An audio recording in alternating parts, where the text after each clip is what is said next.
am Daniel Lucas and welcome to Book 101. Book 101 is all about the books that I read for the last 40 years. And today I have my special guest. He is the author of the book Diabetes Book, What Everyone Should Know. No other than Mr.Chet Lagasca.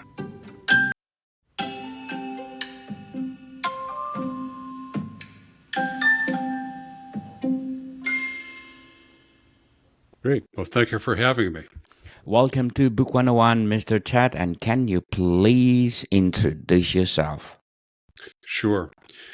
Um, at the moment, I'm 72 years old. I'm retired.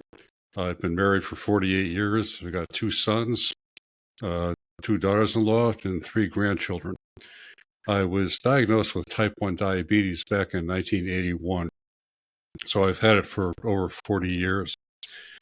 My background as far as business goes is that I co-founded a company back in 1979. I sold my interest a number of years later. And since that time, I've understood how poorly diabetes is understood by the general public and by many diabetics. So I decided to try to tackle that problem. I've written a couple of books, developed a diabetes education program that I have presented to a lot of different groups in cooperation with the local medical center, University of Massachusetts, Springfield College, and various other groups. So I've got a lot of hands-on experience in knowing about diabetes, understanding what other people are up against, and understanding how poorly many people understand it. I was doing the classes until COVID, and when that happened, everything blew up. Nobody was meeting anymore. So for about 3 years, I wasn't doing anything with the program. But during that time, podcasts became popular, and I realized that I could reach a lot more people doing podcasts than I ever could doing groups of 15 or 20 people at a time. So I've been doing the podcast for over a year now, and it's been a really good experience. I know I've reached lots of people. I also developed a video, which actually is two videos that I've developed over the past year, and I've got those available. I'm hoping that people will use them to show to groups, because if a group watches these videos and then discusses it, there will be a great awakening among people about this disease. So that's really what I'm hoping for. Congratulations, Mr. Chet, for your book and your podcast to empower people out there to know what is diabetes is. So, what are the causes of diabetes? We don't really know. This is one of the misconceptions that's out there. People think that people get type 2 diabetes because they're overweight, or they ate too much sugar, or they were sedentary. And those things do not cause diabetes. They're important in dealing with it once you have it, but they are not the underlying cause. With both type 1 and type 2, they start when a genetic predisposition encounters something in the environment that triggers it. You have no control over that. You can't control your genes, and we don't know what the triggers are. It could be that they're different for everybody. So these aren't things that you can avoid in any way, shape, or form. And this is important because there's a stigma about diabetes, because people do think that diabetics brought it on themselves, and if they just lost some weight, or they would stop eating sugar or whatever, that it would go away. And it's just not that way. So that's probably the biggest misconception. And that's something that I ran into in my classes, where I would have people come up to me after the class was over and tell me that the best thing I told them is that they weren't at fault for getting the disease, because they've been walking around feeling guilty and ashamed because they thought they brought it on themselves also. So it's really a gratifying moment when they tell me that, because I can see the guilt just drip off their faces.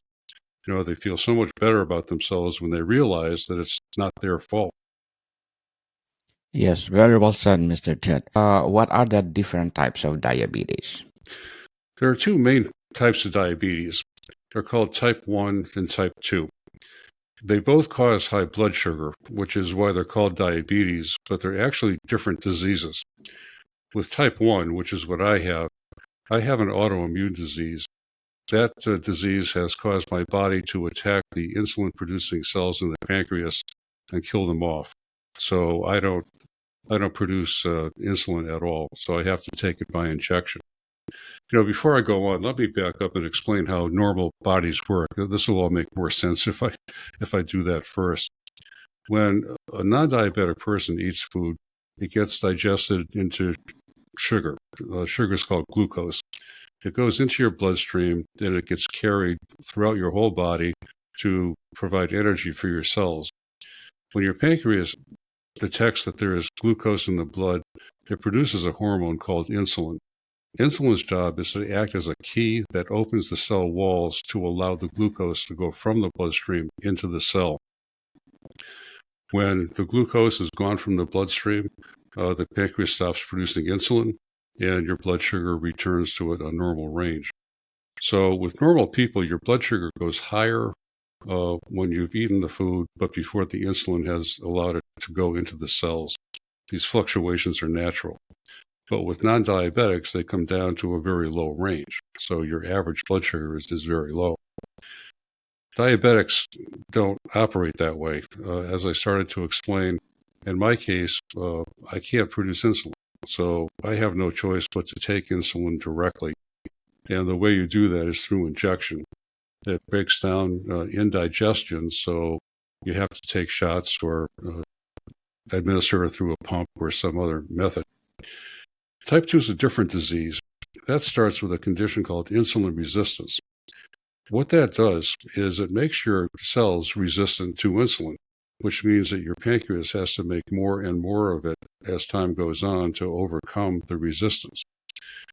It's a progressive thing, so it just keeps getting worse. Eventually, your pancreas loses its capacity to produce insulin. By the time you're diagnosed with prediabetes, you may have lost as much as half of your capacity to make insulin. So from that point on, it becomes your job to keep your pancreas from deteriorating even further. So they're two different diseases, but the treatments for both of them are very similar. In both cases, what we need to do is try to keep the blood sugar from going too high in the first place. And you do that by adjusting the kinds of foods you eat and also by exercising, because by doing moderate physical activity, you will drop your blood sugar just by doing that. So there's a lot to learn about it once you're diagnosed. But those are the two different types. So, Mr. Chet, what are the common symptoms of diabetes? The biggest one is constant thirst and urination. When your body detects that excess sugar in your blood, it tries to get rid of it. And it does that by filtering it through the kidneys and expelling it from the body. Before I was diagnosed, I was on a business trip, and I was very thirsty. So I went to a convenience store and I bought some orange juice, and I drank it to quench the thirst. I went into the meeting and I could barely talk. I was so dry, it was hard to speak. Well, that condition went away in a couple of days, and I thought it was strange, but didn't think much of it until I went to a Blue Cross office on business, and there was a pamphlet there that talked about common ailments. One of them was diabetes, and I read that one, and I had all the symptoms except the ones that applied to women. So it was pretty clear that I had diabetes. I went to the doctor, and he diagnosed it right there. So my point in bringing that story up is that by drinking sugar, instead of, if I drank water, that would have helped my kidneys get rid of the glucose that was already in the blood. But instead, I made the situation even worse. I really pounded my system with a lot of sugar, and that's why I couldn't talk, because I was very dehydrated. So that's the first and most common symptoms. If you're urinating a lot and drinking a lot, then that's a big tip off. Okay, thank you for that tip off, Mr. Chet. So, how can diabetes affect the body? over the long term? Well, look at it this way. If you take a glass of water and you mix sugar into it, what happens? The water gets sticky. When you've got excess glucose in your blood, that's what you're doing to your blood. You're making it sticky.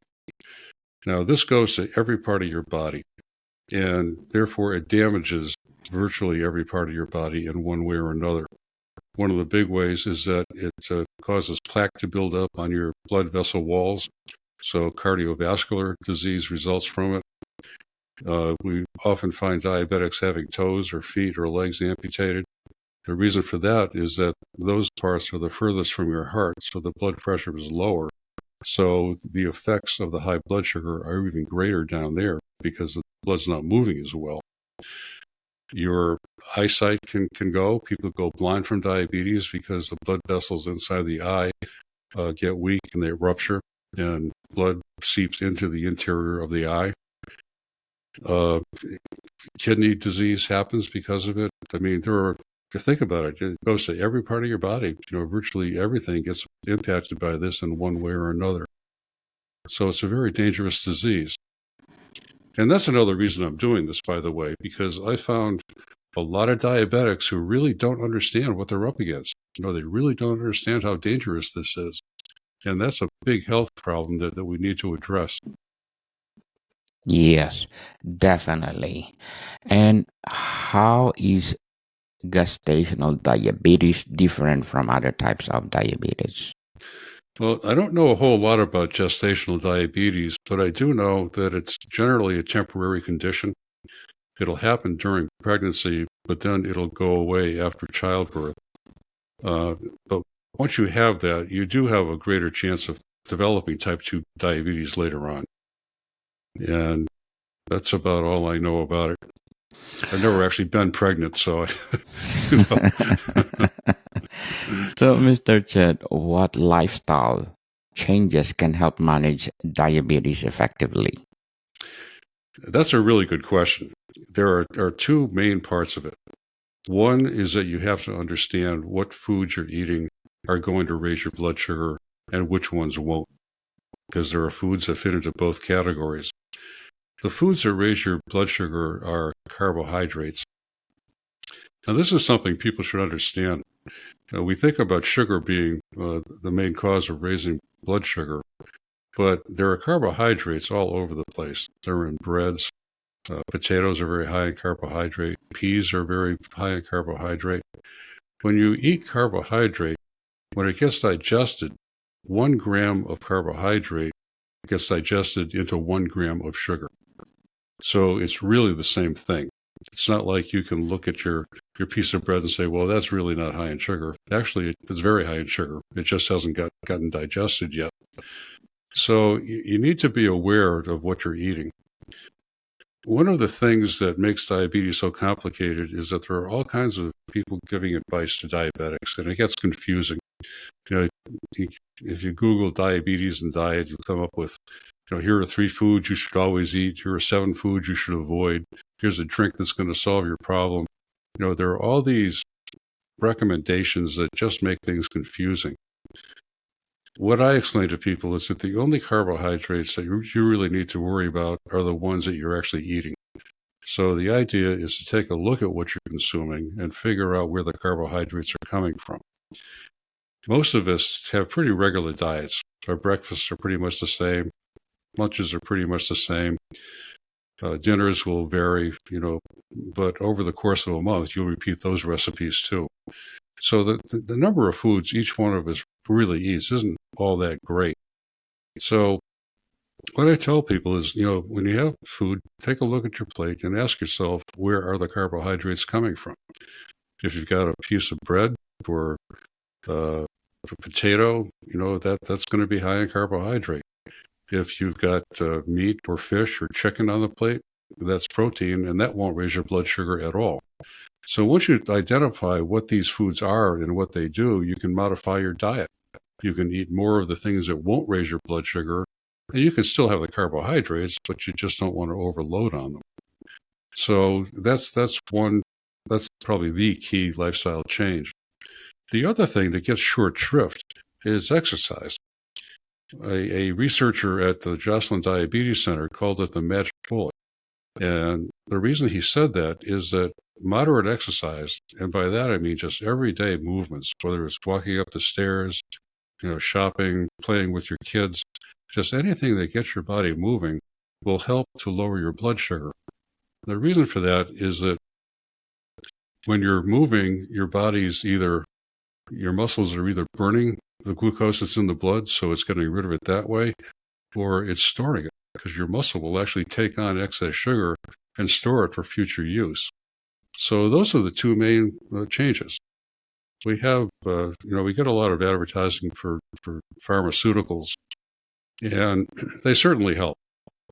But with every single one of those pharmaceuticals, they all recommend diet and exercise. In fact, it's not just a recommendation, it's that this medication works in conjunction with diet and exercise for exactly the reasons I told you. If you're taking a medication, you're taking the same amount every day, more than likely. Some of them are once a week. But the point is that whatever the medication is, there's a baseline there that's not going to change. You've got X amount of medication. Now, if you blast your body with a lot of glucose, the medication is not going to be as effective. So even though you're taking the medication, you still have to watch your diet and do the moderate physical activity. Very well said, Mr. Chet. So, how important is diet in managing diabetes? It's critical. It's absolutely critical. I had when I was running my company, I had a guy that he was an employee, and I had known this guy for a long time. Probably knew him for 30 years. And I ran into him on the telephone a few years ago. And it turned out that he had gotten type 2 diabetes, and he didn't take care of it, meaning that he was eating a lot of high-carb foods, and he wasn't paying attention at all to his diabetic condition. He told me that after a while, he couldn't take the pain in his legs anymore, so he went to the hospital, and they took one leg off on one day and the other one off on the next. He died a couple of years later from complications of diabetes. So, he's a good example of what happens when you don't watch your diet. You wind up eating a lot of high-carb foods because they taste good. That's the thing about carbs. They taste great, so people typically eat a lot of them. So that's why it's critical. Definitely. So, what kinds of foods should I avoided or limited in diabetic diet? Well, the carbohydrates are really what you have to watch. Carbohydrates are all over the place, and foods aren't all the same. Some are high in carbohydrates, others are lower. What you can do is there are books that will tell you how much carbohydrate is in a given food. You can Google it. If you Google, how many carbs are in an ear of corn, it'll give you that answer. So it's pretty easy to get the information. Actually, this is kind of funny. What you can also do is ask Alexa or Siri. Do you have Siri there in your room? Yes. Okay. Well, what I've done in the past is said, Siri, how many carbs in an ear of corn? And Siri will hear it, and she'll tell you what it is. You can hear it in the background if the host has Siri on. So that's the first step. Look at your plate. If you don't know what's got carbs and what doesn't, just ask Siri or Alexa, and they'll tell you. And it'll tell you foods that have a lot of carbs, but it'll also tell you foods that don't have a lot of carbs. And if you can focus on eating those low-carb foods, you're going to be much better off. For example, salads, leafy vegetables don't have very many carbs at all. A lot of vegetables don't. Eggs don't. If you want to make yourself a chef salad with a hard-boiled egg, the eggs are all protein. So, you have to understand what's going on. Definitely. You need to understand. Yeah, in fact, a guy, Dr. Elliot Jocelyn, was a diabetes pioneer. He started treating diabetics early in the 20th century before we had discovered insulin. And all he could do was make his patients comfortable and then watch them die because it was a fatal disease that they could do nothing about. Once insulin became available in 1925, he started using it with his patients, and all of a sudden his patients could live. And that was just an amazing thing. Well, one of the things that Dr. Jocelyn said that is absolutely true is the diabetic who knows the most lives the longest.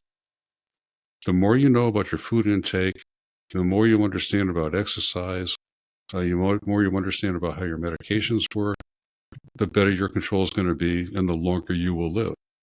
But you do have to learn about it. You can't just take a pill and go on autopilot. It doesn't work that way. Yes, certainly. So, how does exercise influence blood sugar levels? What it does is number one, it impacts the complications because just by keeping your blood flowing, it helps prevent plaque buildup in your blood vessels. If you look at it this way, if you have a pipe, just a regular pipe that's transporting water, if the pipe is clean, the water charges through. It's got a good solid flow. If you have the pipe built up with sediment on the inside, the flow slows down. And the result is that because it's slowing down, the plaque will build up even faster. So there's that aspect of it. But the other is that with the muscle does burn glucose directly. You go for a brisk walk, and you will find your blood sugar dropping. I know this for a fact because I do it myself. If your blood sugar is high, the exercise is the way to go. Especially since when the muscle is at rest, it'll absorb that glucose from your bloodstream and store it too. Either way, it goes from your blood into another tissue of the body where it's not going to impact you. Definitely. What are the recommended blood sugar levels for someone with diabetes? Well, we have the normal blood sugar fluctuates, as I mentioned earlier. The normal blood sugar is from 70 to 130. Although, depending on what you eat, even with a non-diabetic, it can be higher temporarily. But with non-diabetics, the insulin will bring it back down. With diabetics, it's very hard to get to that normal level. In fact, in my experience, it's just about impossible. You'll get there temporarily, but it's awfully hard to maintain it. With diabetics, they tell you that if you're in the mid 150s, that's good control. You're higher than normal, but we can tolerate that for the most part. So that's what our goal is. There's another measure, which is really the critical measure of how your blood sugar control's been. It's called the hemoglobin A1C, and it measures your average blood glucose level for the previous 3 months. That level, they tell you if it's 7.0 or less, that's excellent control. In my case, it's typically around 6.9, so I'm doing pretty well in that department. The A1C is really critical, though, because your temporary blood sugar, your blood sugars fluctuate during the day, even for non-diabetics as well as diabetics. So you can take a blood test at a moment in time, but it doesn't reflect your overall control. It's important to know what the overall is because the damage isn't done by temporary high blood sugars. It's done by average high blood sugars. So if your A1C is showing that your blood sugar is in good control over 2 or 3 months, then you're probably going to be in good shape as far as avoiding complications go. Some people really freak out when they realize their blood sugar is higher than normal. And I guess that's a natural response, but the fact is that you don't have to have higher than normal blood sugars. You can do very well with moderately high blood sugars. Yes, very well said, Mr. Chet. What are the potential complications of uncontrolled diabetes? Death is one of them. When you have an amputation, that's an indication of how much damage has been done to your body throughout. Damage didn't just happen to your toes or legs. It's been damaging your kidneys, your circulatory system, everything. So, diabetes damage doesn't happen all of a sudden. You don't all of a sudden die from diabetes. It picks you apart a little bit at a time. It might start with the toes. It might go to the feet. You might start having kidney failure. You might start having cardiovascular problems. You might have a heart attack. You might have a clot that will cause a stroke. I mean, there are just a whole lot of complications to this.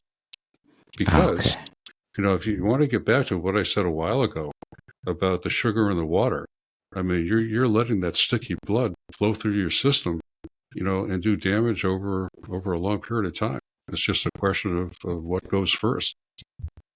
Yes, definitely. Very well said, Mr. Chet. So, what are the potential complications of uncontrolled diabetes? Well, those are the things I just listed off. Those are the things that'll happen. Yes, for sure. Oh, so what new technologies are available to help manage diabetes? That is a really good question. Let me back up and give you a little bit of history. When I was diagnosed in 1981, the only way that I could know whether my blood sugars were good or bad was to use this material called test tape. It was a yellow paper that came in a dispenser that looked like a tape measure. What you would do is tear off a 2 or 3 inch piece of this thing, and you would dip it into a urine sample. And if the tape stayed yellow, it meant your blood sugar was low. But it would turn various shades of green right down to black if the sugar was high. So that would indicate as to where your blood sugar was. But the key word is was, because that urine was produced an hour earlier. It didn't tell you what your blood sugar was right at that moment. So it wasn't really great, real-time information. In the 1980s, we had the access to personal blood glucose monitors. And these were a huge improvement. You could take a small drop of blood from a fingertip and analyze it yourself whenever you wanted to. And that would tell you exactly what your blood sugar was right at that moment. So that was a huge improvement. Our control was much better having that information. Well, if you fast forward to today, now we've got continual glucose monitors. I use one myself. You insert it under your skin every 10 days, and it will radio your blood sugar to a receiver. So that in my case, all I have to do is pull the receiver out of my pocket and look at it, and it'll tell me any time of day what my blood sugar is. You don't have to do a finger stick. There's no blood sample required. All you do is reach into your pocket and pull it out. So this is a huge, huge improvement. It really gives you the information you need to control your diabetes well. And that's why it's such a crime. If people don't learn about their disease and take care of it, they'll die just like people did for thousands of years. But now you've got this technology that can literally save your life once you learn how to use it. And, think about your family and friends. I mean, you're going to die unnecessarily. But you have the tools, and that's the important thing. That's another important thing that I've got to get out there. People have to understand that this is not a death sentence. Many people think that. They just figure, I've got diabetes, my grandfather died of it, and grandma died of it, and I'm going to die of it too. You can't think that way. Things have changed so much, even over the last 10 or 15 years, that is not necessarily the case at all. So, Mr. Chet, is it diabetes is hereditary? There are genes that do cause it. The University of Massachusetts completed a study recently where they identified 117 genes that are related to type 2 diabetes. And, they're out there. They're out there in certain populations more than others. Black people, Hispanics, Pacific Islanders, Asian Americans, and Native Americans all have a genetic predisposition toward getting type 2 diabetes. It's not their fault. It's just the way the genes fall. In my case, Northern Europeans are more prone to type 1 diabetes, which is what I have. Well, my heritage is Polish, German, and English.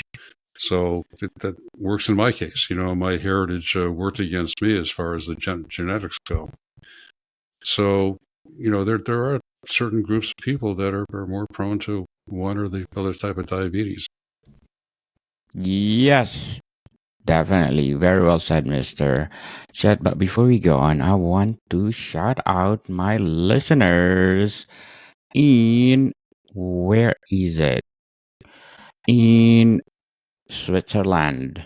Thank you, Switzerland, for supporting this podcast, because in VOD, I got 40% out and share. Zurich at 31, Arago at 6, Geneva 4, Lucerne, Bern, Schaffhausen, Ticino, and a lot more. Thank you, Switzerland, for supporting this podcast, because this podcast is created to empower, well, writers all over the world. What do insulin pumps work, and who might benefit from using one? The insulin pump is a more efficient way of delivering insulin than individual injections. The pump port, which is something that you put under your skin, lasts for about 3 days, and your pump will deliver insulin anytime you tell it to. So if I check my CGM and find my blood sugar is high, I can pull out my pump and tell my pump to deliver like 5 units of insulin or whatever I need. So here again, it's a wonderful improvement, because it used to be that you would find someplace private where you could give yourself that injection. Now, people might think you're checking your cell phone when you pull it out of the pocket, when what you're really doing is giving yourself an insulin bolus. Definitely. So that's another marvelous improvement. Yes. So, how can diabetes impact mental health? I'm not an expert in that, but I can tell you that there's something called diabetes burnout, where people get stressed out about diabetes, they get tired of dealing with it, and they stop doing it. There's also the underlying stress that you have got this disease, and it's very dangerous, and it's hard to control. So there's a level of frustration there that I'm sure, has to affect people's mental health.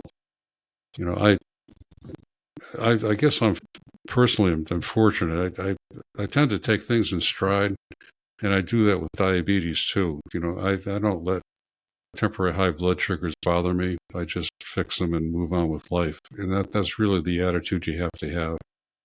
Because if you're going to really fret about temporary high blood sugars, you're going to spend a lot of time being aggravated, because they're unavoidable. So I think, given your individual personality, that this could really be a damaging thing mentally. Whether it's connected to Alzheimer's or dementia or anything like that, I really don't know. But the underlying things that I just talked about, they definitely exist. Very well said, Mr. Chet. So, if you compare diabetes to age, is it the same status? I don't know much about AIDS, but I would say no. If only because diabetes is a disease that requires continual monitoring and continual adjustment. With AIDS, I like I said, I don't know, but my take on it is that you take certain medications and it keeps that repressed. So in that case, it would just be the medication that would do the job. And in diabetes, it doesn't. The medication helps, but it doesn't do the entire process.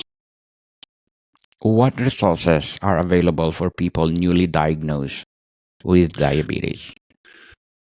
Well, I'm not an expert in that either. I know there are health clinics that you can go to, depending on what kind of health insurance you have. If you have health insurance, you should be able to go to a general practitioner or an endocrinologist, which the endocrinologist would really be the best bet. But you can go to any kind of clinic, and they'd be able to do an A1C to tell you what your blood glucose level is, and they can also provide some advice. However, one of the problems is that medical people don't have enough time to really spend with people the way they used to. You go to the doctor, you might spend 15 minutes with him or her, but you'll spend about half that time with the doctor being on the computer and asking routine questions that aren't related to diabetes. For that reason, most diabetics don't understand the basics of the disease. Some of the things that I've already explained to you about how type 2 starts, how type 1 starts, doctors don't have time to explain that to patients. They'll prescribe the medication and tell them, certain things like avoiding sugar. But the diabetic doesn't really get enough information to really understand what they're up against. And that's where my books and videos come in. They explain that stuff in everyday language, especially the videos. The videos are less than a half an hour long, so you can get a pretty good background on diabetes just by watching those. And my dream is that people will show those videos in groups, because if you have an hour-long meeting and you watch the video for the first half hour and then discuss it for the second half hour, that's a powerful thing, because what I have found is that everybody has a story about diabetes in one way or another. Either they have it, or a relative has it, or they know somebody who has it, or they've heard stories about it. So you get some pretty lively discussions that reinforce what is in the videos. So I would suggest that people get those. There's a nominal charge to buy or rent the videos. I wish I could give them away, but I've got expenses doing this. They're not expensive. If they could go to my website, which is challengediabetes.us, they'll find them there. And I would highly recommend, especially for somebody who is newly diabetic, that they have a look at this. What advancements have been made in the treatment of diabetes in recent years? Well, the things we talked about, the continual glucose monitor and the pump, those are huge improvements, huge. And they've been a dream for years and years, but only recently were they able to come up with the algorithms that allowed the CGM to work. And the algorithms are just getting better all the time. So we've made great progress, and we're making even more progress as time goes on.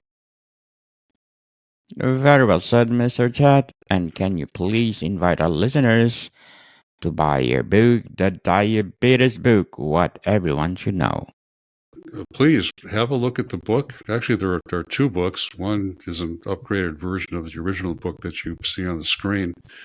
And really, what I said about the videos, that is a game changer. If you could show them to your religious group or civic group, or if you have a book club, to be any kind of group that you have, if you could make this an event for one 1-hour meeting, it could really be powerful. And that's really what I'm trying to achieve here. Yes, people, let's support Mr. Chet Lagasca, because if you support him, more diabetes books to come. So, Mr. Chet, thank you for your time. All right, thank you. More to come, people. See you soon.